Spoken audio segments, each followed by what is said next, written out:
সত্যি তাই। এইবার থেকে দীপঙ্করকে এক নতুন পথে চলতে হবে। সব কিছুই যখন পেছনে ছেড়ে এসেছে, তা নিয়ে কেন আর ভাবনা? এইবার থেকে নতুন পথে এগিয়ে যেতে হবে। যখন সবাই একে একে ছেড়ে গেল দীপঙ্করকে, তখন তার নিশ্চয়ই একটা নতুন পথ আবিষ্কার করতে হবে। লক্ষ্মীদেরও তাকে আর প্রয়োজন নেই, সতীরও প্রয়োজন ফুরিয়ে গিয়েছে। কিরণও তাকে ত্যাগ করেছে। সকলের সব চাওয়ার, সব পাওয়ার ভেতরকার চাওয়া পাওয়ার পরিচয় সে পেয়েছে। সবাই বলেছে, এই বিচ্ছেদ থেকে আমাকে উত্তীর্ণ করো।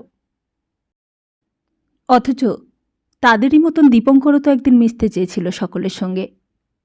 সে ছোটবেলাকার লক্ষণ সরকার থেকে শুরু করে সকলের সঙ্গে সে মিশতে চেয়েছে, কিন্তু এমন মেলামেশা তো সে চায়নি।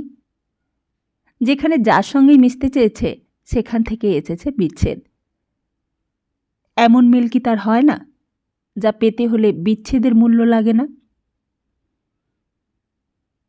মোটরটা চলে গেল। দীপঙ্কর খানিকক্ষণ সেই দিকে চেয়ে রইল। মহিলাটির লিপস্টিক মাখা ঠোঁট, কাঁধ কাটা ব্লাউজ, একা একা এসে ড্রাইভারের সঙ্গে রাস্তায় বেরিয়েছে। ছোটবেলায় কিন্তু এইরকম দেখা যেত না। আগে ঘোড়ার গাড়ির জানালা দরজা বন্ধ করে বেরোতো মেয়েরা।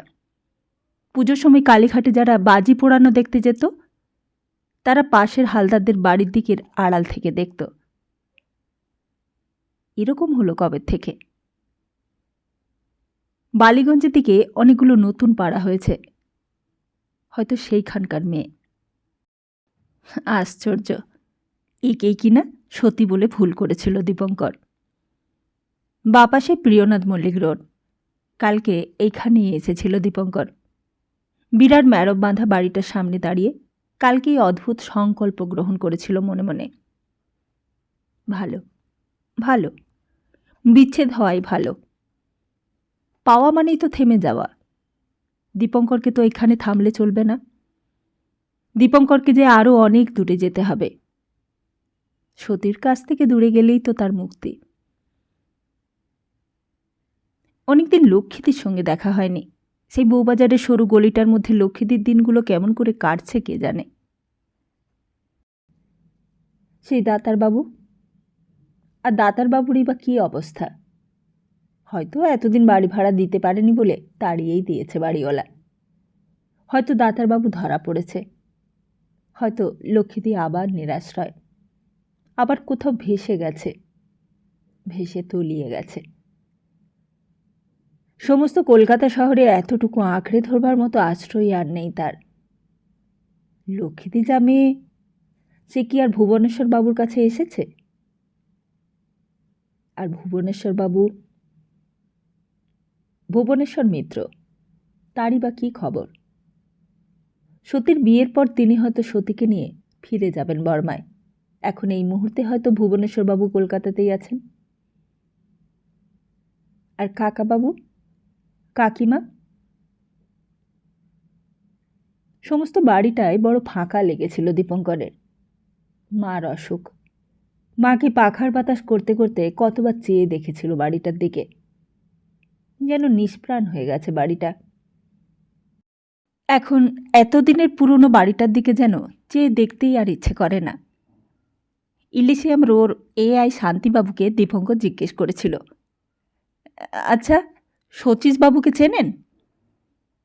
কে শচীশবাবু? আমাদের বাড়িতেই ভাড়া থাকতেন, CID। আমরা কাকাবাবু বলে ডাকতুম। শান্তিবাবু বললেন, তিনি তো ছুটিতে এখন। SB ব্রাঞ্চের লোক তিনি, আর আমি IB ব্রাঞ্চ। তা তিনি ছুটিতে কেন? তিনি আমাকে খুব ভালো করে জানেন। তাকে জিজ্ঞেস করলেই আমার সম্বন্ধে সব খবর পাবেন। শান্তিবাবু বললেন, তিনি বোধহয় আর কলকাতায় থাকবেন না। কেন থাকবেন না? তিনি তো বার্মা থেকে বদলি হয়ে এখানে এসেছিলেন। তা এসেছিলেন, এখন আবার শুনছি ট্রান্সফারের জন্য দরখাস্ত করেছেন। তা হবে। স্বামী স্ত্রীর ছেলে মেয়ে কিছুই নেই, আর লক্ষ্মীদি ছিল, সেও চলে গেল। সতী ছিল, তারও বিয়ে হয়ে গেল। তাই হয়তো আর কলকাতায় থাকবার ইচ্ছে নেই। একটা ট্রাম আসছিল। দীপঙ্করের হঠাৎ মনে হলো বউবাজারে একবার লক্ষ্মীদিকে দেখে আসে। হঠাৎই মনটা বড়ই ছটফট করে উঠল লক্ষ্মীদির জন্য। সতীর তো তবু নতুন বিয়ে হয়েছে, তার শ্বশুর শাশুড়ি আছে, স্বামী আছে, বিরাট বাড়ি গাড়ি টাকা সব আছে, তার আর কিসের ভাবনা। দুদিন বাদে সমস্ত কিছু ভুলে যাবে, আর ভুলে যাওয়াটাই স্বাভাবিক। ওই মেয়েটার মতো ঘাড়ের চুল ছোট করে ছাড়বে, ঠোঁটে লিপস্টিক মাখবে, একলা একলা ড্রাইভারের সঙ্গেই হয়তো নিউ রোডের ঠিকানায় গাড়ি চালিয়ে যাবে। রাস্তায় ছেলেদের দাঁড় করিয়ে ঠিকানার নির্দেশ জানতে চাইবে। হয়তো দীপঙ্করের গায়ে গাড়ির কাদা ছিটিয়ে যাবে, আর হয়তোই বা কেন, সত্যিই তাই। সকালবেলা ঘুম থেকে ওঠার আগেই হয়তো বিছানায় মাথার কাছে চা এসে যাবে। বয় বাবুর্চি খানসামারা হয়তো তটস্থ হয়ে থাকবে মিসেস ঘোষের হুকুমের ভয়ে। সতী এখন আর সতী মিত্র নয়, সতী ঘোষ। গ্রীষ্মকালে দার্জিলিং যাবে, সি সাইডে যাবে, আর শীতের দিনে যদি ইচ্ছে হয় থাকতেও পারে কলকাতায়। আর কলকাতায় যদি থাকতে ইচ্ছে না করে তাহলে কোথাও নিশ্চয়ই যাবে, কত জায়গা আছে যাবার। আর ভালো না লাগলে এক একদিন দুইজনে চলে যাবে হোটেলে। চৌরঙ্গীর হোটেলের টেরাসের ওপর বসে বসে চা খাবে, কফি খাবে। বিকেলে ছুটির আলস্য তখন সামনের ময়দানের ওপর পাখা বিস্তার করেছে, আর সেই টেরাসের ওপর বসে বসে দুইজনে দেখবে বাইরের চলন্ত পৃথিবীকে। ট্রাম আর বাস, গতি আর বিশ্রাম, কল্পনা আর সম্ভাবনার পৃথিবী। আর তারপর যখন ফোর্ট উইলিয়ামের মাথায় লম্বা পোস্টার ওপর লাল আলোটা জ্বলে উঠবে, তখন দুইজনে নামবে। সিঁড়ি দিয়ে নেমে হোটেলের লাউঞ্জ পেরিয়ে আবার গাড়িতে গিয়ে উঠবে। সময়ের সঙ্গে তাল রেখে ঘুরবে গাড়ির চাকা। আর তারপর প্রিন্সেপ ঘাট, আউটারাম ঘাট কিংবা যশোর রোডের নিরিবিলি গ্র্যান্টক রোডের হাতছানি। আর ওইদিকে তখন রেলের অফিসে জাপান ট্রাফিকের ফাইল পাতলা থেকে মোটা হচ্ছে ক্রমাগত। চেয়ারে ছাড়পোকাগুলো পেট ভরে গিয়ে টইটম্বর। দীপঙ্কর সেন 3টে স্পেশালের হিসেব মেলাতে গিয়ে গলদঘর্ম। জার্নাল সেকশনের গাঙ্গুলিবাবু 1 গ্লাস চা 4 ভাগ করে কেজি দাসবাবুকে তুষ্ট রাখছেন। রামলিঙ্গমবাবু টেবিলে ফাইলের পাহাড়। স্টোর সেকশনে নতুন ইভেন্ট নিয়ে তুমুল ঝগড়া চলেছে। হৃদয় চাপরাশি অ্যালুমিনিয়ামের ডেকচিতে পাঠার চপ বিক্রি করতে চলেছে। ধুলো, গোলমাল, ঝগড়া, ছাড়পোকা, কাজ সব মিলিয়ে তখন ছত্রখান করে দেবে সেই দুজনের বিকেলবেলার আলস্যকে। আর সেখান থেকে সেই জাপান ট্রাফিকের ফাইলের কাজ করতে করতেই দীপঙ্কর কানে শুনতে পাবে দুজনের আলগা কথার টুকরো। আজকে কোন দিকে যাবে সতী? চলো না, যশোর রোড ধরে যাই, যত দূর চোখ যায়। যদি বৃষ্টি নামে? তা কি নামবে? তাহলে তো আরও কাছাকাছি হব, আরও হারিয়ে যাব আমরা। খুব। কিন্তু তুমি হারিয়ে গেলে যে আমার কষ্ট হবে, আমি তখন কি করব? তুমি আমায় খুঁজে বের করবে। তুমি খুঁজে পাবে বলেই তো আমি হারাবো, নইলে হারিয়ে গিয়ে কী লাভ? তারপর দুজনে হাসবে। সেই সন্ধেবেলা যখন দীপঙ্কর জাপান ট্রাফিকের শেষ ফিগারটা মিলিয়ে ড্রয়ারটা বন্ধ করে ক্লান্ত পায়ে আপিসের গেটের সামনে একেবারে রূঢ় বাস্তবের মুখোমুখি হয়ে দাঁড়াবে, গোর্ঘা সেপাইটা ভারী বুট পরে লোহার গেটটা শেষবারের মতো বন্ধ করে দেবে, তখন যশোর রোডের গাড়িটা সত্যি হারিয়ে গেছে চাঁদনি রাতের আলোয়। একটা ঝাংড়া মাথা বিরাট আম গাছের তলায় গাড়িটা দাঁড়িয়ে আছে। আর কিছুই দেখা যায় না, শুধু দুজনের ভাঙা ভাঙা হাসির শব্দ হাওয়ায় মিলিয়ে যাচ্ছে অস্পষ্ট হয়ে। ট্রামটা সামনে এসে দাঁড়ালো, আবার চলেও গেল। না, থাক, আজকে লক্ষ্মীদের কাছে গেলে অনেক দেরি হয়ে যাবে, বরং কালকেই যাবে দীপঙ্কর। অবশ্য মার শরীরটা যদি ভালো থাকে। মার কথা মনে পড়তেই দীপঙ্কর পা চালিয়ে চলতে লাগলো। কালীঘাটের বাজারের রাস্তাটা দিয়ে আর নয়, হয়তো ছিটে কিংবা ফোটার সঙ্গে দেখা হয়ে যাবে, হয়তো কালকের মতো আবার টানাটানি করবে। আশ্চর্য, চুন্ননীকে এতদিন ধরে দেখেও তো এমন করে চিনতে পারেনি আগে। অনেক দিন গালাগালি দিয়েছে চুন্ননী, অকারণেই গালাগালি দিয়েছে। আকাশের সঙ্গে ঝগড়া করেছে, বাতাসের সঙ্গে ঝগড়া করেছে, সংসারের স্থাবর জঙ্গম জড়জীব সকলের সঙ্গেই ঝগড়া করেছে সে। কিন্তু এতদিন পর প্রথম তার ঝগড়ার কারণটা ধরতে পারলে দীপঙ্কর। দুটো মেয়ে, লোটন আর লক্কা, হয়তো দেখে ফেলেছিল অঘোর দাদু, আর তাই তারপর থেকে দূর করে দিয়েছে ছিটে ফোটাকে, একেবারে সংসার থেকে বার করে দিয়েছে। আর সেই চুন্ননীর সঙ্গেই সদর দরজার সামনে দেখা হয়ে গেল। চুন্ননী বোধহয় তখন সদর দরজাটা বন্ধ করতেই এসেছিল। দীপঙ্কর জিজ্ঞেস করলে, কি গো চুন্ননী, মা এখন কেমন আছে? চুন্ননীকে আর উত্তর দিতে হলো না। দীপঙ্কর দেখলে সোজা সামনের দাওয়ার উপর মা দেওয়ালে হেলান দিয়ে বসে আছে। কোনো দিকে যেন মার দৃষ্টি নেই, যেন নিজস্ব দুর্ভাবনায় মা থই পাচ্ছে না। দীপঙ্কর কাছে গিয়ে জিজ্ঞেস করলে, এখন কেমন আছো মা? মা বেশি কথা বললে না, শুধু বললে, ভালো। দীপঙ্কর মার পাশে গিয়ে বসে পড়ল, বললে, এখানে বসে আছো কেন তুমি?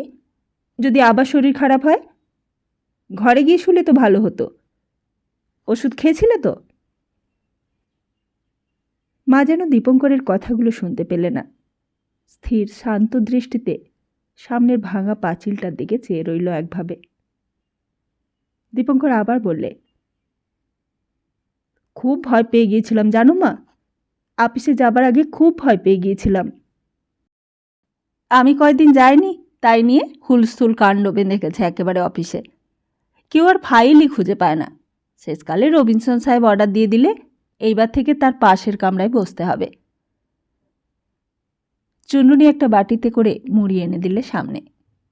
মা আস্তে আস্তে বললে, কি খেয়েছিলি আজ? দীপঙ্কর বললে, আমি এক্ষুনি আসছি মা, জামা কাপড়টা ছেড়ে হাত মুখ ধুয়ে আসি। খানিক পরে ফিরে এসে মুড়ি খেতে খেতে দীপঙ্কর বললে, আমার লেকচার শুনে রবিনসন সাহেব খুব খুশি জানো মা, নিপেনবাবুও খুব খুশি। ওরা সবাই মুখস্থ করে এসেছিল। মুখস্থ করে গেলে অবশ্য ভালোই হতো, কিন্তু আমি তো আগে জানতাম না যে আজই নিপেনবাবুর ফেয়ারওয়েল হবে। মার মুখটা তখনও গম্ভীর গম্ভীর। দীপঙ্কর জিজ্ঞেস করলে, পান্না ডাক্তারকে আরেকবার ডাকবো মা? খবর দিয়ে আসবো যে এখন তুমি ভালো আছো? মা তেমনই গম্ভীরভাবেই বললে, না। কিন্তু যদি তোমার অসুখটা আবার বাড়ে তখন কি হবে বলো তো? কাল সারা দিন খাওয়া নেই, ঘুম নেই, আর এখন কি উঠে হেঁটে বেড়ানোটা ভালো? চুন্ননী তো রান্নাবান্না করছে, তুমি আবার মিছিমিছি উঠতে গেলে কেন বিছানা ছেড়ে বলো তো? এতক্ষণে যেন মা মুখ ফেরালে দীপঙ্করের দিকে, বললে, দীপু। দীপঙ্কর মার গলার গাম্ভীর্য দেখে ভয় পেয়ে গেল, বলে, কি মা? মা কিছুই উত্তর দিলে না। দীপঙ্কর বললে, কি মা, কি হলো? ঘরে যাবে? তোমাকে ধরবো? মা বললে, না, ঘরে যাব না। তুই আমার পা ছুঁয়ে প্রতিজ্ঞা কর। দীপঙ্কর মার মুখের দিকে চেয়ে আতঙ্কে শিউরে উঠল। মার এমন মূর্তি সে কখনো দেখেনি।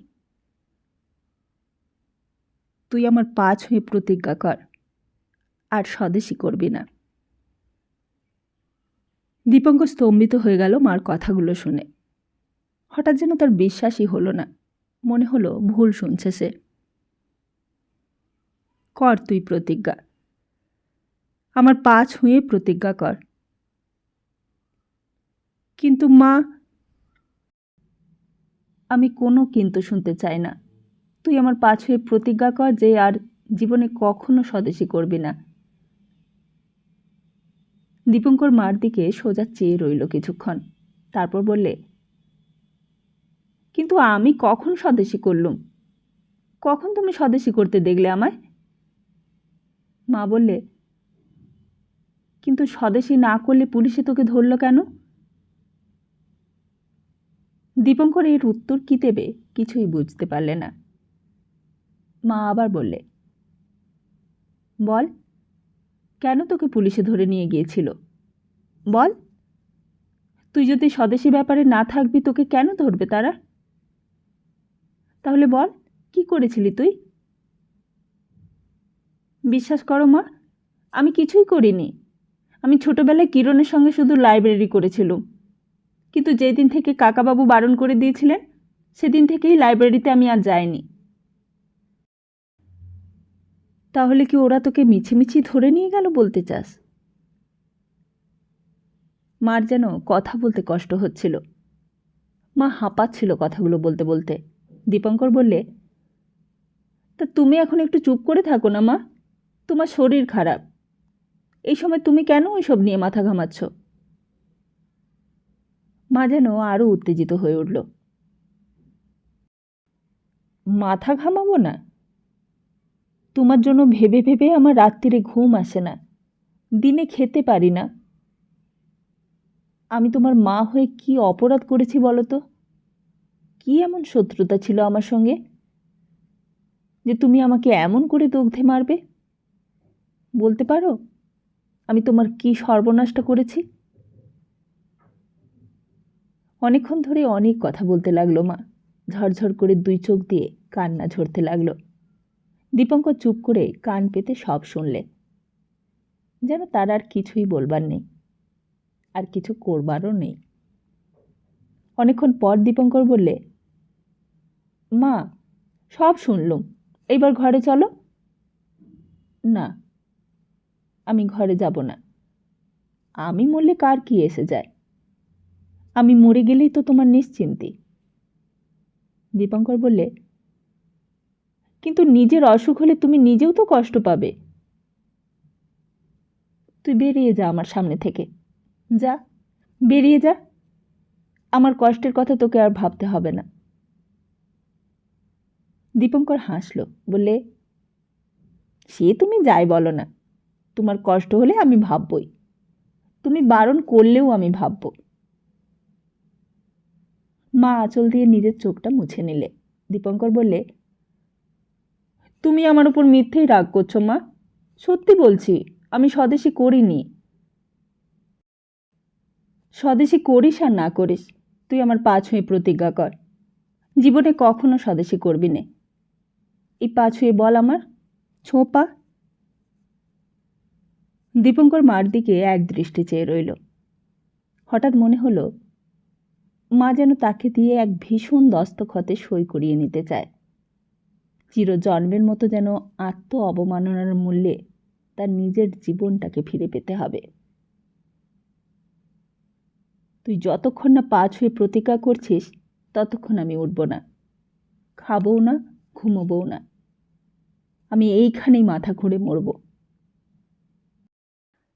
মার মুখের দিকে চেয়ে সত্যি ভয় পেয়ে গেল দীপঙ্কর। মার জেদ বড় ভীষণ। দীপঙ্কর মাকে চেনে। চুন্ননি এতক্ষণ সব কথা শুনছিল। বললে, তা তুমি পায়ে হাত দিয়ে ক্ষমা চাও না বাছা? মায়ের পায়ে হাত দিতেও লজ্জা? বলিহারি তোমার লজ্জার বালায়, ছি। চুন্ননির কথায় কেউ কান দিলে না। মা যেন অচল অটল হয়ে রইল নিজের জিদের কাছে। দীপঙ্করও সেইখানে দাঁড়িয়ে দাঁড়িয়ে দ্বিধায় দ্বন্দ্বে অটল হয়ে রইল। কিন্তু হঠাৎই মা এক তুমুল কাণ্ড করে বসল। বলা নেই কওয়া নেই, মা হঠাৎ সরে গিয়ে সামনে ইটের থামে ঢাই ঢাই করে মাথাটা ঠুকতে লাগল। দীপঙ্কর তাড়াতাড়ি ধরে ফেলেছে। মা, মা, এ কি করলে তুমি? এ কি করলে মা? চুন্ননিও দৌড়ে এসেছে। বিন্তিদিও শব্দ শুনে দৌড়ে এসেছে কাছে। মার কপালটা ততক্ষণে ফুলে উঠেছে। দীপঙ্কর বললে, বিন্তিদি, এক ঘটি জল দাও না। মার মাথায় জলটা থাবড়াতে থাবড়াতে দীপঙ্করের কান্না পেতে লাগলো। এই কদিন মার শরীর খারাপ ছিল। এই কদিন দীপঙ্করের জন্য ভেবে ভেবে ঘুম হয়নি, তার উপর এই অত্যাচার। আর মা তখনও বলে চলেছে, তুই ছাড় আমাকে দীপু, ছাড় তুই, তোর সামনেই আমি মাথা খুঁড়ে মরব। দীপঙ্কর বললে, এই তোমার পা ছুঁচ্ছি, তাহলে কর প্রতিজ্ঞা, জীবনে কখনো স্বদেশী করবি না। প্রতিজ্ঞা কর। এই প্রতিজ্ঞা করছি মা, আমি জীবনে কখনো স্বদেশী করব না। এই তোমার পা ছুঁয়ে প্রতিজ্ঞা করলুম। এইবার ওঠো, এইবার ঘরে চলো তুমি। মা তখন একটু শান্ত হয়েছে, নিজের মনে বলতে শুরু করেছে, ওই কিরণ ছোড়াটাই আমার দীপুকে এমন করে খারাপ করেছে, ওই কিরণটাই যত নষ্টের গোড়া। চুন্নুনি বললে, ঠিক বলেছ দিদি, তোমার ওই দীপুকে ওই কিরণ ছোড়াই গোল্লাই দিয়েছে। আমি দেখেছি, ছোটবেলা থেকে দেখি সারা দুপুর সারা বিকেল দুজনে ফিসফিস গুজগুজ করছে। তা বলি দুই বেটা ছেলে মিলে এত কিসের গুজগুজ বাছা? বেটা ছেলের সঙ্গে এত পীড়িত কেন গা? থামো তো তুমি চুন্নুনি। দীপঙ্কর হঠাৎ থমকে উঠল, বললে, যত কিছু বলি না বলে তোমার বড় বার হয়েছে না? হঠাৎই দীপঙ্করের মুখ থেকে কথাগুলো শুনে চুন্নুনিও থমকে গেল। সেও যেন দীপঙ্করের কাছ থেকে এমন কথা আশা করেনি। কিন্তু দীপঙ্করের মা হঠাৎই বাধা দিলে, বললে, কেন? চুন্নুনি অন্যায়টা কি বলেছে শুনি? আমিও তো দেখেছি কিরণের সঙ্গে মিশতে। মিশিস না তুই? তারপর হঠাৎ দাঁড়িয়ে উঠল মা, বললে, চল চল তুই আমার সঙ্গে, আমি কিরণের মাকে গিয়ে বলছি, তোমার ছেলের জন্যই আমার এই সর্বনাশ। তোমার ছেলেই তো দীপুকে এমন করে খারাপ করে দিয়েছে। চল তুই, চল আমার সঙ্গে, এক্ষুনি চল। এই বলে সত্যি সত্যিই মা পা বাড়ালে কিরণদের বাড়ি যাবার জন্য। কিন্তু মা, কি পাগলামি করছো তুমি? পাগলামি নয়, আমি আর যাবই। আমি এক্ষুনি গিয়ে বলে আসবো কিরণের মাকে। যত সব ছোট লোক জুটেছে পাড়ায়, তাদের সঙ্গে মিশে মিশেই তো এই ফল হয়েছে আমার। তাদের জন্যই আমার কপাল ভেঙেছে। সত্যি সত্যি মা সেই অবস্থাতেই উঠোনে নামল। মা তখনও টলছে। দীপঙ্কর গিয়ে মাকে ধরলে, বললে, মা, কেন মিছিমিছি কিরণের মাকে কষ্ট দেবে? কিরণ এখন বাড়িতে নেই, সে বাড়িতে থাকে না। না থাক, আমি তার মাকে গিয়ে বলে আসব। কিন্তু তার মার যে বড় কষ্ট, তার বাবার অসুখ, সংসার চলছে না। তুমি গিয়ে মিছিমিছি তাদের কষ্টটা আরও বাড়াবে। তাদের কষ্ট? আর আমার কষ্টটা বুঝি তুই দেখিস না? আমার কষ্টটা কষ্ট নয়? বিন্তিতিও এসে মাকে অনেক করে বোঝালে, বললে, দিদি, তুমি এই শরীর নিয়ে আর যেও না, পড়ে যাবে মুখ থুবড়ে। কিন্তু মা যখন জিদ চাপে তখন কারোর ক্ষমতা নেই তা ভাঙা। দীপঙ্কর মাকে ধরে চলতে লাগলো। তখন বেশ ভালো সন্ধে হয়েছে। ঈশ্বর গাঙ্গুলি লেন দিয়ে নেপাল ভট্টাচার্যের লেনের রাস্তাটা খারাপ। মা যেন ধুঁকছে। এতদিনের উদ্বেগ, অনাহার সব যেন মাকে সহ্যের শেষ সীমায় এনে পৌঁছে দিয়েছে। কোনো কথা নেই মার মুখে। সরু রাস্তাটা দিয়ে যেন এক অটুট প্রতিজ্ঞা নিয়ে মা চলেছে। দীপঙ্করকে ভালো করতেই হবে। দীপঙ্করকে সমস্ত পঙ্কিলতা থেকে মুক্তি দিতেই হবে। দীপঙ্কর বড় হবে, মানুষ হবে। দীপঙ্কর অন্যায় অনিয়ম থেকে মুক্তি পাবে, সৎ মানুষ হয়ে সংসারী হবে। তবেই যেন মার আশা পূর্ণ হবে। আশেপাশের বাড়ি থেকে উনুনের কয়লার ধোঁয়া উঠছে বাতাসে। মা আস্তে আস্তে সন্তর্পণে নর্দমাগুলো পেরিয়ে গেল। তারপর একেবারে কাঁচা রাস্তা, ইপড়ো খেপড়ো অসমান, প্রতি পদে হোঁচট খাবার ভয়। একবার পড়ে গেলে মাকে আর বাঁচানো যাবে না। দীপঙ্করের তখন সব ভাবনাই যেন লোপ পেয়েছে। সেই বালিশ বুকে বুড়ো মানুষটা কানে সব শুনতে পাবেন, কিন্তু কিছুই বলতে পারবেন না। শুধু ঘর ঘর করে শব্দ হবে একরকম। তখন হয়তো একটু গরম জল দিলে ঠান্ডা হবে। কিরণের মা হয়তো কিছুই বলবে না, হয়তো মার কথাগুলো শুনে কাঁদবে, কিন্তু গলিটা সামনে গিয়ে হঠাৎ একটা আর্তনাদ কানে যেতেই দীপঙ্কর চমকে উঠল। মাও চমকে উঠেছে। ও কে কাঁদছে রে? দীপঙ্করের কেমন যেন সন্দেহ হলো। বলল, কিরণের মার গলা বলে মনে হচ্ছে মা। কিরণের মা। ততক্ষণে কিরণদের বাড়ির একেবারে দরজার সামনে এসে গেছে। দরজাটা খোলাই ছিল। দীপঙ্কর উঁকি মেরে দেখলে, মাও দেখলে, কিরণের বাবা সেই বালিশের ওপরেই উপুর হয়ে পড়ে আছে, মাথাটা দাওয়ার নিচে ঝুলছে। আর কিরণের মা একলা কিরণের বাবা সেই প্রাণহীন বিরাট শরীরটা 2 হাতে জড়িয়ে ধরে অসহায়ের মতো চিৎকার জুড়ে দিয়েছে। আর সেই আর্তনাদে সমস্ত কালীঘাট যেন হঠাৎ সন্ত্রস্ত হয়ে উঠল এক নিমেষেই। মৃত্যুর কাছাকাছি এলে সব জীবন্ত মানুষই বোধহয় ঝিমিয়ে আসে। মাও যেন কেমন হয়ে গেল। সেই নোংরা বিছানা বালিশ থুতু দুর্গন্ধের মধ্যে মৃত্যু যে কেন আসতে সংকোচ বোধ করলে না, সেটাই একটা বিস্ময়। কতদিন কতবার মনে মনে মৃত্যু কামনা করেছে কিরণের বাবা, বাইরে ভাষাতেই শুধু তা প্রকাশ করতে পারেনি। আর আজ সেই মৃত্যুই এলো, কিন্তু যেন বড় মর্মান্তিকভাবে এলো। আজ কিরণ নেই, কেউই নেই। সহায় সম্বলহীন পরিবার। ধৈর্যের সীমান্তে যেখানে জীবন মৃত্যু একাকার হয়ে যায়, যেখানে আনন্দ বেদনা তারতম্য বোধ আর থাকে না, সেখানেই বুঝি পৌঁছে গিয়েছিল সেই নেপাল ভট্টাচার্য লেনের অসহায় পরিবারটি। কিন্তু মৃত্যুর কাছে বোধহয় উচ্চ নীচ, সুখ দুঃখ, অসহায় আতুর, অনাথ কোনো বিচারই নেই। মৃত্যু বোধহয় বিচার অবিচারের ঊর্ধ্বে। চারিদিকের সেই জঘন্য দুর্গন্ধের মধ্যে দীপঙ্করেরও যেন কেমন ঘেন্না করছিল। মাকে তাড়াতাড়ি বাড়িতে পৌঁছে দিয়ে আবার চলে এসেছে। কিরণের মা হঠাৎ সেই অবস্থায় দীপঙ্করকে দেখে যেন একটু অবাক হয়ে গেল। আপনি সরুন মাসিমা। তুমি মাকে বলে এসেছো তো বাবা? একদিন মার অনুমতি ছাড়া এই বাড়িতে আসবার অধিকার ছিল না দীপঙ্করের।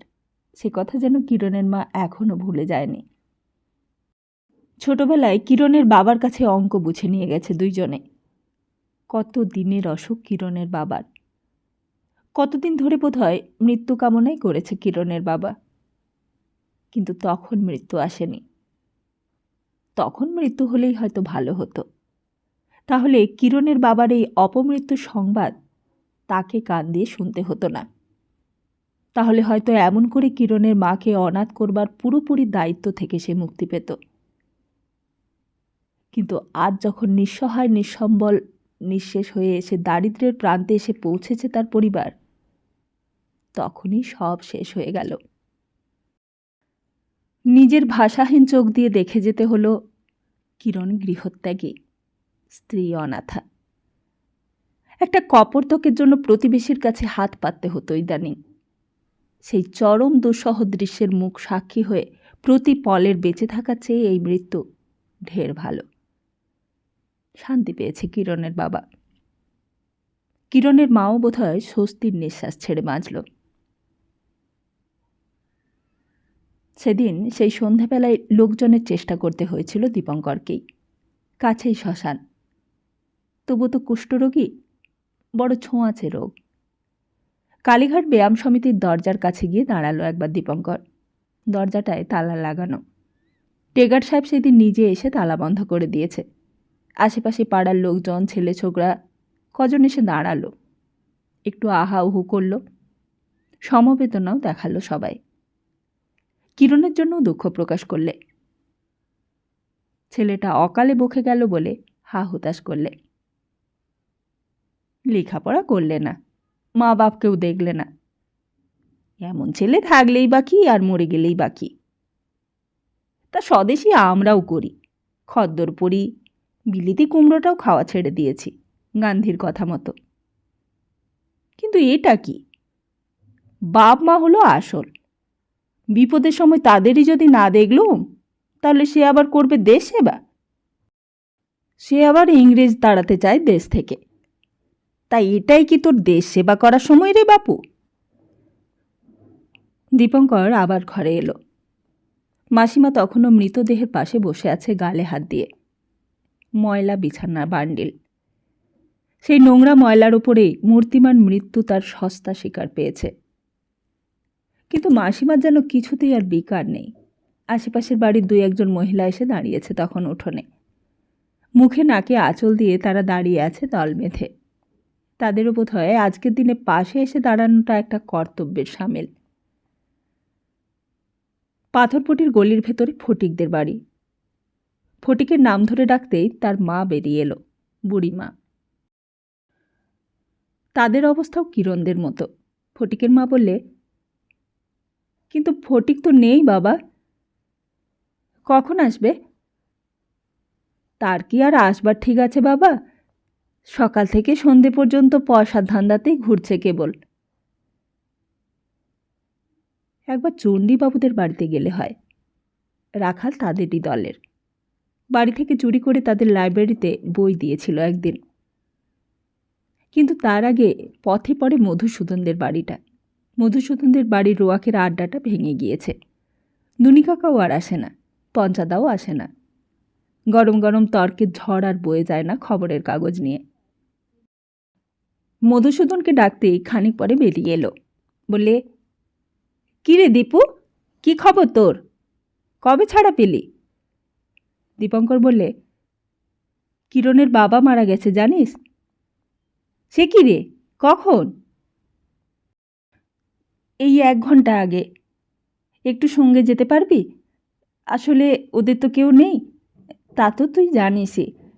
আমি আরও 2 জন দরকার, সে আমি ডেকে নেব ক্ষণ। মধুসূদনের মুখ দেখে মনে হলো যেন সে বড় বিপদে পড়েছে। খানিক কি যেন ভেবে নিলে, তারপর বললে, দেখ, যেতে আমার আপত্তি নেই, কিন্তু আসলে কি জানিস ভাই, বড়দা ভয়ানক আপত্তি করবে। দেখছিসই তো আমাদের রোয়াকের আড্ডাটা পর্যন্ত তুলে দিয়েছে।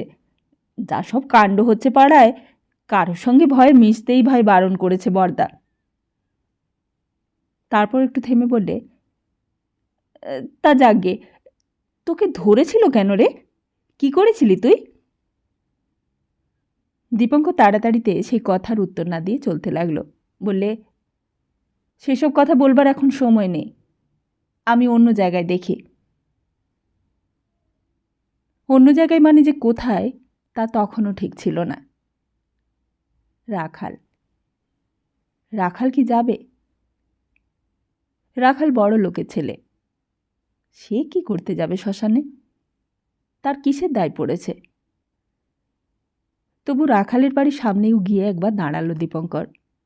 রামধনী দারোয়ান তখনও আছে। গেটের পাশেই ছোট ঘরখানায় বসে আটা মাখছিল। দীপঙ্কর খানিকক্ষণ দাঁড়ালো, এদিক ওদিক চাইতে লাগলো।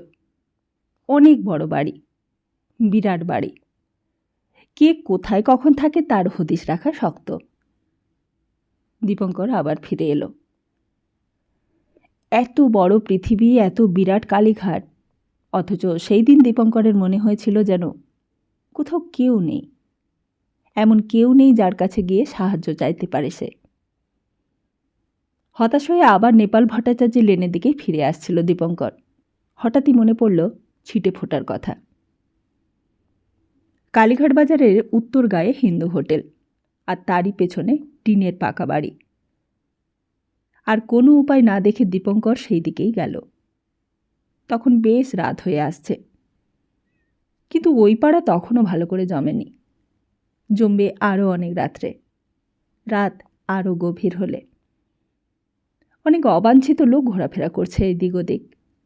শুরু একটা 5 ফুট চওড়া গলি, খোয়া বাঁধানো। গলির 2 পাশে একটা নয়, অনেকগুলো টিনের পাকা বাড়ি। ভেতরে হারমোনিয়াম বাজিয়ে এক জায়গায় গান হচ্ছিল। ফেরিওয়ালারা গলির মধ্যে কারবার করতে ঢুকেছে। পাঁঠার ঘুগনি চাই, ঘুগনি, গরম আলুর চপ, পেঁয়াজি। আরও অনেক রকম ফেরিওয়ালা, মালাই বরফ, বেলফুল। পায়ে ঘুঙুর বাজিয়ে সখী সেজে চানাচুর বিক্রি করছে একজন। দুপাশে অনেক মেয়ে দাঁড়িয়ে আছে সাজগোজ করে, হাসি মশকরা করছে, পানের পিচ ফেলছে শব্দ করে। দীপঙ্কর মাথাটা নিচু করে হিন্দু হোটেলের পেছনে গিয়ে দাঁড়ালো। ওদিকে নয় গো, ওদিকে নয়, ওটা বাঁধা ঘর। দীপঙ্কর পেছনে ফিরে কথাটা কে বলছে দেখতেই একপাল মেয়ে কিলবিল করে উঠল। হেসে গড়িয়ে পড়ল সবাই। যেন মরিয়া হয়েই দীপঙ্কর ডেকে উঠল, লোটন। লোটন বলেই ডাকতে বলেছিল ফোঁটা। লোটনকে দেখতে কেমন, মানুষ কেমন, তাও জানত না দীপঙ্কর। ডাকতে একটু সংকোচও হলো, কিন্তু না ডাকলেও তো উপায় নেই। ওদিকে আবার দেরি হয়ে যাচ্ছে। দীপঙ্কর আবার বাড়িটা সদর দরজা লক্ষ্য করে ডাকলে, লোটন। কে গা? একজন মেয়ে বেরিয়ে এসেছে হাসতে হাসতে, এক মুখ পান, কিন্তু দীপঙ্করকে দেখেই গম্ভীর হয়ে গেছে। দীপঙ্করও যেন চিনতে পারলে, যেন চেনা চেনা মুখ। অঘোরদাদুর বাড়িতেই দেখেছে, চূর্ণির কাছেই দেখেছে। এসে গেছিস? আয় আয়, ভেতরে আয়। খালি গায়ে লুঙ্গি পরা ফোঁটা বেরিয়ে এসে টানতে আরম্ভ করেছে হাত ধরে। বললে, আরে যে সে লোক নয়, বিএ পাস, গ্র্যাজুয়েট, রেলের অফিসার মানুষ। দীপঙ্কর বললে, আমি ভীষণ বিপদে পড়ে এসেছি তোমার কাছে। কিরণের বাবা মারা গেছে, শ্মশানে নিয়ে যেতে হবে। কেউ নেই সাহায্য করবার। যার কাছে গেলাম সেই ফিরিয়ে দিলে, অথচ কিরণও নেই। শেষে কোনো উপায় না পেয়ে তোমার কাছে এলাম। তোমাকে সাহায্য করতেই হবে। তা ফোঁটা যে ফোঁটা, সেও মন দিয়ে কথাগুলো শুনলে। তারপর কি যেন ভাবতে লাগলো। দীপঙ্কর আবার বললে, খরচপত্রও কিছু দিতে হবে তোমায়। ওদের কিছুই নেই, অন্তত 10টা টাকা লাগবে। ফোঁটা খানিক ভেবে চিনতে বললে, 10 টাকায় হবে না। দীপঙ্কর বললে, 10 টাকাও লাগবে না হয়তো, তবে সঙ্গে থাকা ভালো। ফোঁটা বললে, না না, আমি অনেকবার গেছি, ওই মালটাল খেতে হয়, 20 টাকা নেওয়াটাই ভালো। তারপর লোটনের দিকে ফিরে বললে, 20টা টাকা দাও তো, আর গামছাটা। তারপর দীপঙ্করকে জিজ্ঞেস করলে, আর কে যাচ্ছে? আর কাউকে জোগাড় করতে পেরেছিস? আর তো কেউ নেই, শুধু আমি আর তুমি। যদি আর কাউকে জোগাড় করতে পারো তাহলে বড় ভালো হয়। জোগাড় করতে পারবো মানে? আমি বললে এই পাড়ার কারোর বাবার ক্ষমতা আছে না বলে? এই বলে বুক চিতিয়ে দাঁড়ালো ফোঁটা। সত্যি, শেষ পর্যন্ত সেদিন ফোঁটা ছিল বলে কোনো অসুবিধাই হয়নি। কোথা থেকে আরও 3-4 জন লোক জোগাড় করেছিল। সবাই যেন দেবতার মতন ভক্তি করতে লাগলো ফোঁটাকে। সবাই দেবতা বলে ডাকতে লাগলো ফোঁটাকে। দীপঙ্করকে কিছুই করতে হয়নি। ছিটেও ছিল সঙ্গে। একজন বললে, দেবতা, কিছু মালটালের ব্যবস্থা নেই? কেওড়াতলা শ্মশানের মধ্যেও ফোঁটার রাজত্ব। ডোমেরাও সসম্ভ্রমে প্রণাম করতে লাগলো ছিটে ফোঁটাকে। দীপঙ্কর দেখে অবাক হয়ে গেল ছিটে ফোঁটার প্রতিপত্তি। ব্রাহ্মণ পুরুত কাঠওয়ালা থেকে শুরু করে সাধু সন্ন্যাসী সবার উপরেই সমান প্রতিপত্তি। তার এক ডাকে মুহূর্তেই কার্য সমাধা হয়ে যায়। এক ডাকেই শ্মশান শুদ্ধ লোক তটস্থ হয়ে থাকে। যাকে যা হুকুম করে সেই এগিয়ে এসে দাঁড়ায়। পুরুত বললে, তা মুখাগ্নি কে করবে? সত্যি তো, মুখাগ্নি করবে কে? ফোঁটা বললে, দীপু করবে। আবার কে করবে? আমি তো একটা পাষণ্ড। এই বলে বিড়িটায় লম্বা একটা টান দিলে। দীপঙ্কর তখন গঙ্গার ঘাটের উপর অন্ধকারে চুপ করে বসেছিল। সমস্ত মনটা তার আচ্ছন্ন হয়েছিল সমস্ত দিন। আর শুধু সমস্ত দিনই বা কেন, কদিন ধরেই একটার পর একটা ভাবনার ঝড়ে একেবারে ভেঙে দিয়েছে তাকে। সেই আপিসের চাকরি, কাকাবাবুর বাড়ির হইচই, লকআপ, ছিটে ফোঁটা, চুন্নুনি, কিরণ, মার পা ছুঁয়ে প্রতিজ্ঞা, আর তারপরে কিরণের বাবার মৃত্যু। গঙ্গার ঘাটের একেবারে শেষ ধাপে জলের ধার ঘেঁষে একটা লোক চুপ করে অনেকক্ষণ বসে আছে। চারিদিকে অন্ধকার। ছিটে ফোটারা কাঠ কিনে চিতের জোগাড় করছে। মাঝে মাঝে হরিধ্বনি কানে আসছে। ধোঁয়ায় আচ্ছন্ন হয়ে আছে শ্মশানের ভেতরটা। চোখ জ্বালা করে বেশিক্ষণ চেয়ে থাকলে। কিন্তু এইখানটা নির্জন। ওই পারে আলো জ্বলছে চেতলার রাস্তায়। কে একজন ওই পারে গঙ্গার ধারে বসে বাঁশি বাজাচ্ছে এক মনে। হঠাৎই পাশে এসে কে একজন ডাকলে, বললে, দেবতা আপনাকে একবার ডাকছে দীপুবাবু। কেন? আগে আপনি তো মুখাগ্নি করবেন। মুখাগ্নি করতে হবে দীপঙ্করকেই। সত্যি তো, কেউই তো নেই ওদের। ছেলে যে থেকেও নেই। আশ্চর্য। এতদিন পরে বুঝি কিরণের দায়িত্ব তাকেই পালন করতে হলো। সন্তানের দায়িত্ব পালন করতে হলো। গরমে যেন মাথাটা পুড়ে যাবে, এত হালকা লাগছে চোখে মুখে। ফোঁটা কাছে এলো, বললে, যা দীপু, তোকে আর কিছুই ভাবতে হবে না, আমরা সব করছি। তুই ঘাটে গিয়ে ঠান্ডায় বসকে যা। ঘাটে আসতেই মাথাটা আবার ঠান্ডা হলো। রাত হচ্ছে। 8টার সময় চড়ানো হয়েছে। রাত 11টার আগে আর শেষ হবে না। অনেকক্ষণ এমনি চুপ করে বসে অপেক্ষা করতে হবে। আর ওরা ততক্ষণে খাবার খাবে, আরও যা খুশি ওদের সব খাবে। টাকা করি সব কিছুর খরচা ওদের। দীপঙ্করকে কিছুই আর ভাবার দরকার নেই। হঠাৎ যেন টিপি টিপি পাইকে কাছে এসে দাঁড়ালো। সেই ছেলেটা। অন্ধকারে স্পষ্ট দেখা যায় না। সেই বহুদিন আগে কিরণের খবর এনে দিয়েছিল। ম্যাডক স্কোয়ারে ভজুদার খবরও এনে দিয়েছিল। দীপঙ্কর ভূত দেখবার মতো করে চমকে উঠেছে। বললে, আপনি এখানে? ছেলেটি বললে, আমি আপনার কাছেই এসেছি, কিরণ পাঠিয়েছে। কিরণ?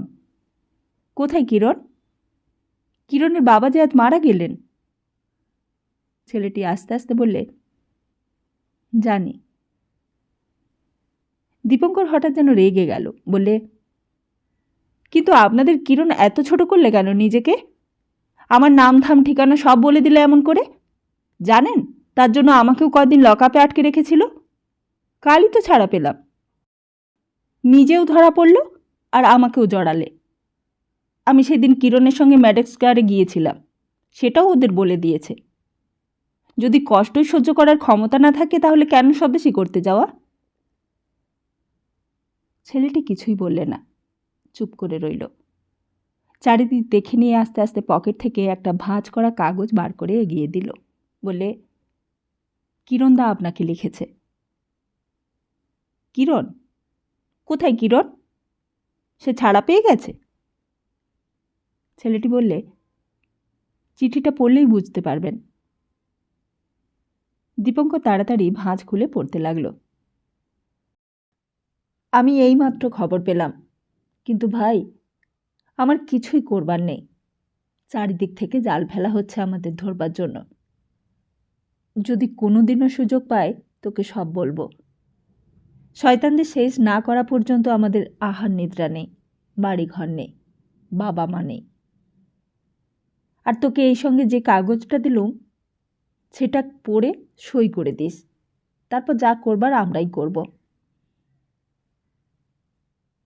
চিঠির ওপরে বা নিচে কারোর নাম লেখা নেই, তবু কিরণের হাতে লেখা দীপঙ্করের চেনা।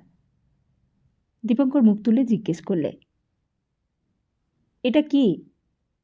ছেলেটি বললে, পড়েই দেখুন না। আলোর তলায় গিয়ে দীপঙ্কর কাগজটা পড়তে লাগল। তাতে লেখা রয়েছে, ওম বন্দে মাতারম। আমাদের কর্তব্য কি? আমাদের কর্তব্য খুব পরিষ্কার। রাউন্ড টেবল কনফারেন্স সম্বন্ধে আমাদের কোনো মাথা ব্যথা নেই। রাউন্ড টেবল কনফারেন্স সফল হোক বা ব্যর্থতায় পর্যবসিত হোক, তাহা জানিবার আগ্রহও আমাদের নাই। কিন্তু আমাদের প্রথম ও শেষ কথা আতঙ্ক সৃষ্টি করিতে হইবে। এই অন্যায় গভর্নমেন্ট অচল করিয়া তুলিতে হইবে, মৃত্যুদূতের মতন আত্মগোপন করিয়া থাকিতে হইবে এবং আমলাতন্ত্রের মাথায় মৃত্যু বর্ষণ করিতে হইবে। মনে রাখিও, আমাদের ভ্রাতারা জেলে এবং গ্রামের অন্তরীণে পচিতেছে। যাহারা মরিয়াছে বা উন্মাদ হইয়া গিয়াছে তাহাদের ভুলিও না। ঈশ্বর ও দেশের নামে ভাইরা আবার তোমাদের বলিতেছে, বালক বৃদ্ধ ধনী দরিদ্র হিন্দু মুসলমান বৌদ্ধ খ্রিস্টান সকলেই ভারতের স্বাধীনতা যুদ্ধে যোগ দাও, রক্ত দাও, ধন দাও। আমরা যে স্বাধীনতার জন্য লড়াই করিতেছি তা ভারতবর্ষের আবাল বৃদ্ধ বনিতার স্বাধীনতা। সেই স্বাধীনতা কয়েকজন মুষ্টিমেয় অর্থপিশাচ বিদেশি বণিকদের কুক্ষিগত স্বাধীনতা নয়। স্বাধীনতা আসিলে সেদিন আমরা সবাই তাহা একযোগে ভোগ করিব। সেই দিনের সুখ সমৃদ্ধির আদর্শ সামনে রাখিয়া আমরা আজ কুকুর বিড়ালের মতো প্রাণ দিতেছি এবং প্রয়োজন হইলে আরও দিব। তোমাদেরও প্রাণ দিতে আহ্বান করিতেছি। ওই শোনো, জননীর আহ্বান। পদ নির্দেশনান্য পন্থা বিদ্যতে অয়নায়। আর সঙ্গে আরও একটা কাগজ, তাতেও লেখা রয়েছে অনেক কিছু। দীপঙ্কর জিজ্ঞেস করলে, এটা কি?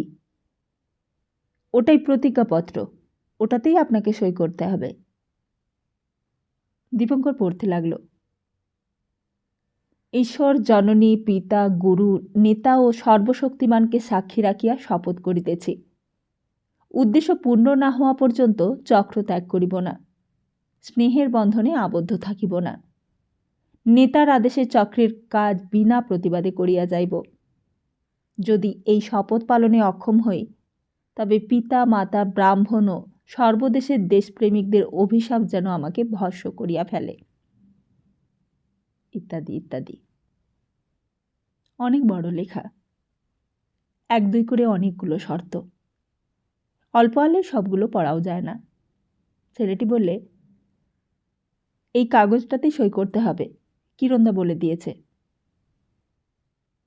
দীপঙ্কর কাগজটা হাতে নিয়ে খানিকক্ষণ ভাবলে, তারপর বললে, কিন্তু আমি তো এখন সই করতে পারবো না। তাহলে কখন করবেন? সে আমি কিরণকে বলবো ক্ষণ। কিন্তু কিরণদার সঙ্গে তো খুব তাড়াতাড়ি দেখা হবে না, আজকেই কলকাতার বাইরে চলে যাচ্ছে। দীপঙ্কর বললে, কিন্তু আমি যে আর সই করতে পারি না। আমি যে আজকেই মার পা ছুঁয়ে প্রতিজ্ঞা করেছি, আমি আর জীবনে এই কাজ করব না। কথাগুলো বলতে গিয়েও দীপঙ্করের মাথা যেন লজ্জায় নুয়ে এলো হঠাৎ, আর যেন মাথা তুলে তাকাবারও সাহস নেই তার। সে যেন বড় হীন প্রতিপন্ন হয়ে গেল পৃথিবীর সকলের সামনে। মনে হলো সকলে যেন তার দিকে আঙুল নির্দেশ করে ছি ছি করে উঠল সেই নির্জন শ্মশান ভূমির নিস্তব্ধ অন্ধকারের মধ্যে। তাহলে ওগুলো দিন। দীপঙ্কর কাগজগুলো দিয়ে দিলে ছেলেটির হাতে। ছেলেটি বললে, আর কিরণদার চিঠিটাও, ওটাও দিন। কিরণের চিঠিটা নিয়ে ছেলেটা টুকরো টুকরো করে ছিঁড়ে নিশ্চিহ্ন করে ছাই কাদার মধ্যে ছুঁড়ে ফেলে দিলে। তারপরে আর কিছু না বলে তাড়াতাড়ি অন্ধকারের মধ্যে মিলিয়ে গেল। তখনও শ্মশানের মধ্যে বিকট হরিধ্বনির শব্দ উঠেছে। ধোঁয়ায় ধোঁয়ায় আচ্ছন্ন হয়ে গেছে ভেতরটা। বিরাট শিরিষ গাছটার মাথায় কয়েকটা শকুনি অদ্ভুত একটা কিছু কিছু শব্দ করছে মাঝে মাঝে।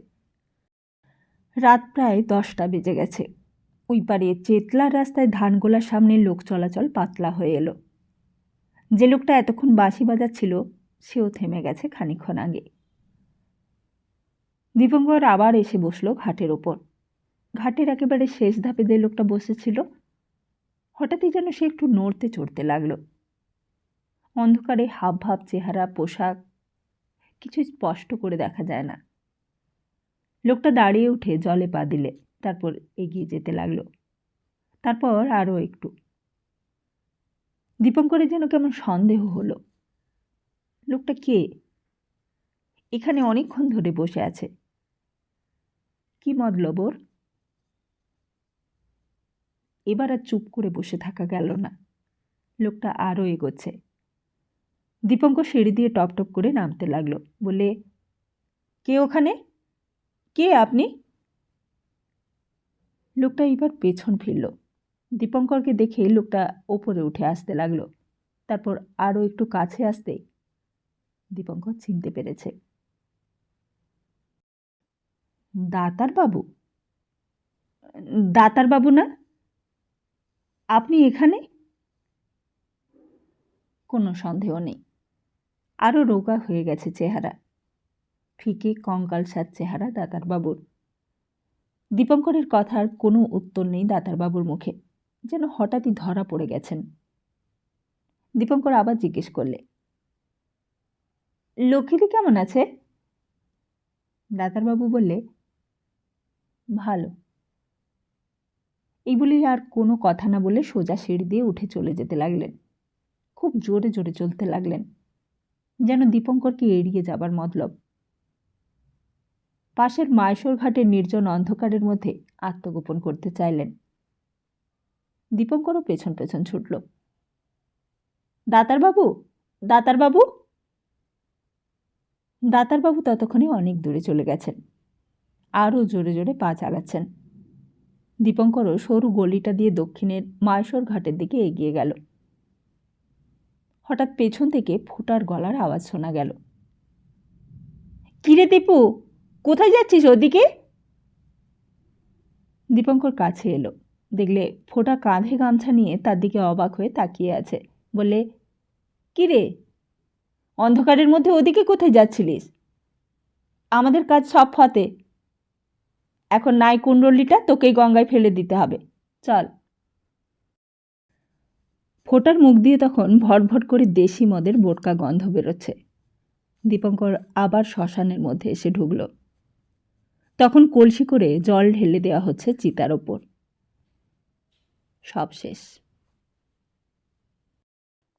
কিন্তু পরের দিন আপিস থেকে ফেরবার পথেও যেন দীপঙ্কর মন থেকে দূর করতে পারলেন না ভাবনাটা। দাতারবাবু এত জায়গা থাকতে ওখানেই বা কী করতে গিয়েছিল? ওই কেওড়াতলা শ্মশানের কাছে? অথচ একটা কথারও ভালো করে জবাব দিলে না। চোখগুলোও কেমন যেন জ্বলছে, যেন খানিকটা লাল। অবশ্য অন্ধকারে ভালো করে দেখা যায়নি, কিন্তু মনে হলো কোথায় যেন কি একটা গণ্ডগোল হয়েছে। বউবাজারের সেই রাস্তাটা দিয়ে যেতে হবে। দীপঙ্কর আপিস থেকে সকাল সকাল বেরিয়েছিল। মিস মাইকেলের ঘরের ভেতরে তার বসবার জায়গা হয়েছে। নতুন চেয়ার, নতুন টেবিল, নতুন একটা আলমারি। ফাইলগুলো সব একে একে হিসেব করে সেকশন থেকে আনতে হয়েছিল। রামলিঙ্গমবাবু অনেক দিনের লোক, বহুদিন নিজের দেশ ছেড়েছেন, একেবারে নিখুঁত বাংলা বলেন। বললেন, সাহেবের পাশের ঘরে কাজ করতে একটু অসুবিধে হবে আপনার। দীপঙ্কর বলেছিল, তা চাকরি যখন করতে এসেছি তখন আর উপায় কি? সত্যি কোনো উপায় ছিল না দীপঙ্করের। চাকরি করতে এলে যখন যেখানে বসতে বলবে, যখন যে কাজ করতে বলবে তাই করতে হবে। কিন্তু সেদিনও দীপঙ্কর জানত না যে সেই ঘরে বসবার সুযোগ না পেলে হয়তো ঘোষাল সাহেবের নজরে পড়বারও সুযোগ আসত না, আর অমন করে রবিনসন সাহেবের প্রিয় পাত্রও হওয়া যেত না। রবিনসন সাহেবের মেম সাহেবের সঙ্গে ঘনিষ্ঠতা হতো না। রবিনসন সাহেব একদিন জিজ্ঞেস করেছিলেন, Sen, are you a Bengali? Robinson সাহেবের এই প্রশ্নের জবাব দিতে প্রথমে তার একটু দ্বিধা হয়েছিল। দীপঙ্কর সেন বাঙালি না তো কি? বলেছিল, ইয়েস স্যার। হোয়াই? রবিনসন সাহেব বলেছিল, না, মিসেস রবিনসন বলছিল তুমি বাঙালি হতেই পারো না, তুমি নিশ্চয়ই সাউথ ইন্ডিয়ান। দীপঙ্কর জিজ্ঞেস করেছিল, এ কথা কেন মনে হলো তার স্যার? রবিনসন সাহেব খুব হেসেছিল, বলেছিল, না না, তার মত বেঙ্গলিজ কখনো ভালো হতে পারে না। অল বেঙ্গলিজ আর টেরারিস্ট। বাঙালিরা কীরকম করে ইংরেজদের গুলি করে মারছে তা দেখছই তো।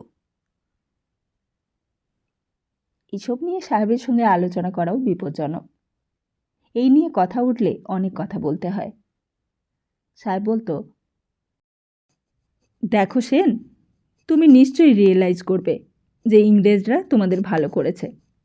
তোমাদের লক্ষ লক্ষ লোককে চাকরি দিয়েছে, রেলওয়ে করেছে, স্টিমশিপ করেছে, ফেমিন বন্ধ করেছে, হোয়াট নট। কিন্তু স্যার, প্রভাটি তবু ঘোচেনি কারো। রবিনসন সাহেব একটু অবাক হতো শুনে, বলতো, কেন? কোনো প্রভাটি তো ইন্ডিয়াতে নেই। আমি তো কোনো পুয়ার পিপল দেখতে পাই না এখানে। আমি যখন চৌরঙ্গিতে যাই, ক্লাবে যাই, সব ওয়েল ড্রেসড পিপল। আমার কথা বিশ্বাস না হয় মিসেস রবিনসনকে জিজ্ঞেস করো। She ease of the same opinion. সাহেব ছিল সত্যিই পাগলা মানুষ। সাহেব গরিব লোক দেখতে পেত না চৌরঙ্গিতে। সাহেব বলতো, জানো, আমার চাপরাশি দ্বিজপদ, সে 18 রুপিস পে পায়। জানো, সে একজন মানি লেন্ডার। ও কথা তুমি আমাকে বোঝাতে পারবে না সেন। প্রভাটি নেই ইন্ডিয়ায়, কিন্তু তবুও বেঙ্গলিজরা টেররিজম করছে। জানো, মিস্টার বার্থকে গুলি করে মেরেছে, মিস্টার পেরিকে গুলি করে মেরেছে। কি হরর! ইনোসেন্ট পিপলদের খুন করে কী লাভ? তারা তো কোনো অন্যায় করেনি।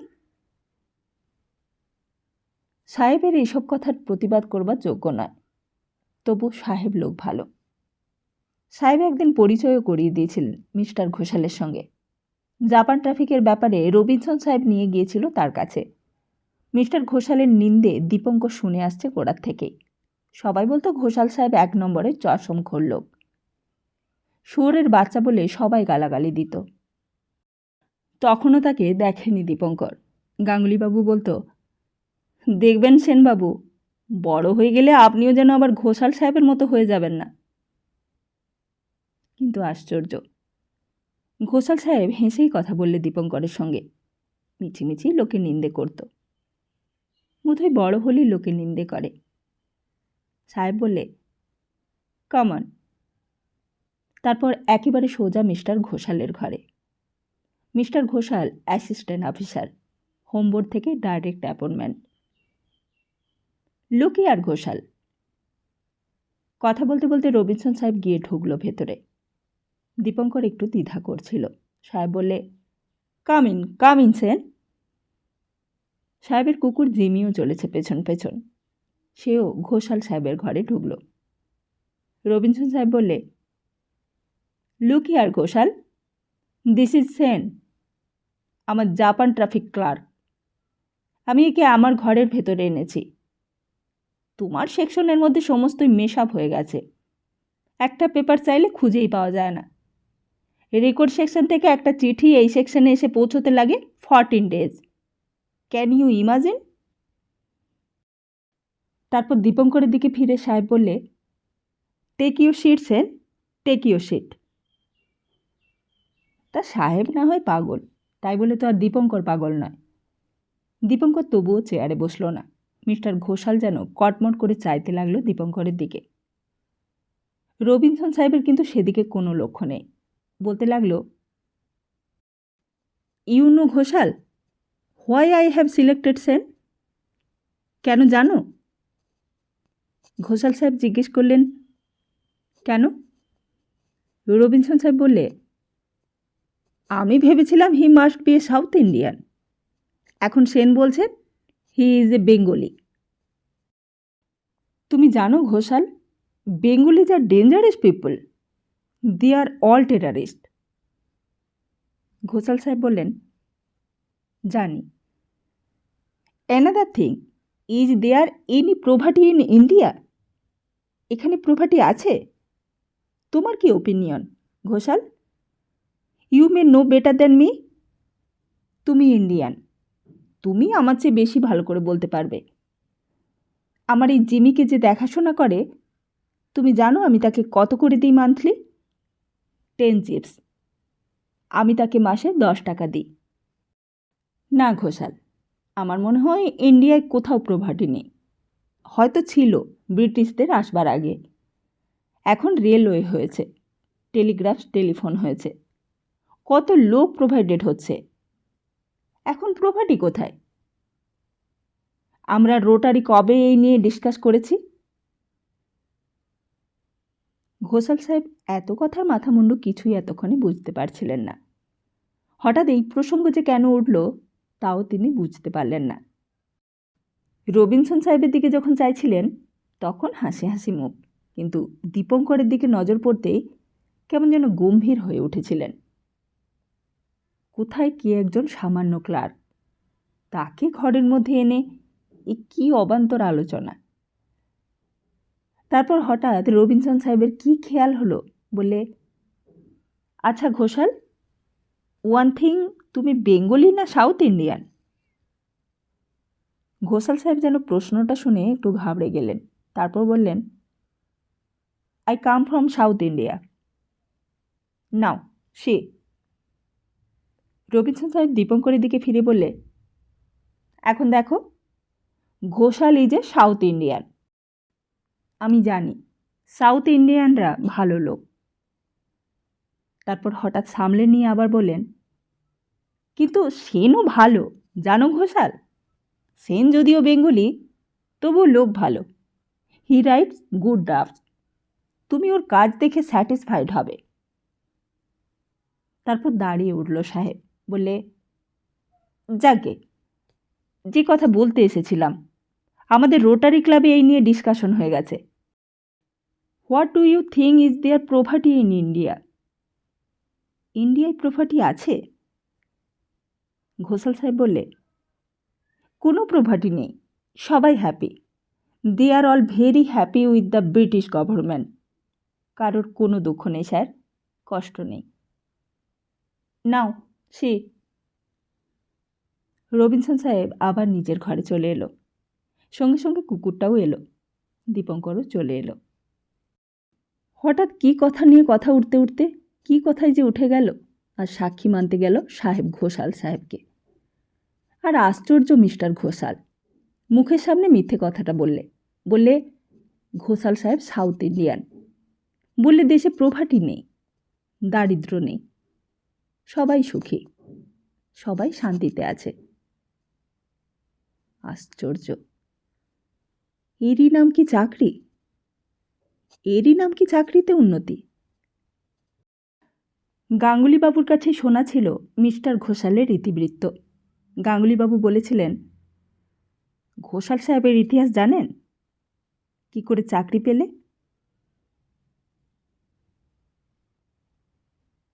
তাহলে আজকের মতো এখানেই শেষ করি। ঘোষাল সাহেব কিভাবে চাকরি পেলেন সেটা শুনবো আগামী পর্বে। ততদিন ভালো থাকুন, সুস্থ থাকুন, আর সবাইকে ভালো রাখুন। আর ভালো লাগলে অবশ্যই লাইক করবেন, শেয়ার করবেন, আর নতুন বন্ধুরা চ্যানেলটিকে সাবস্ক্রাইব করে পাশে থাকবেন। তাহলে আজকের মতো চলি, নমস্কার।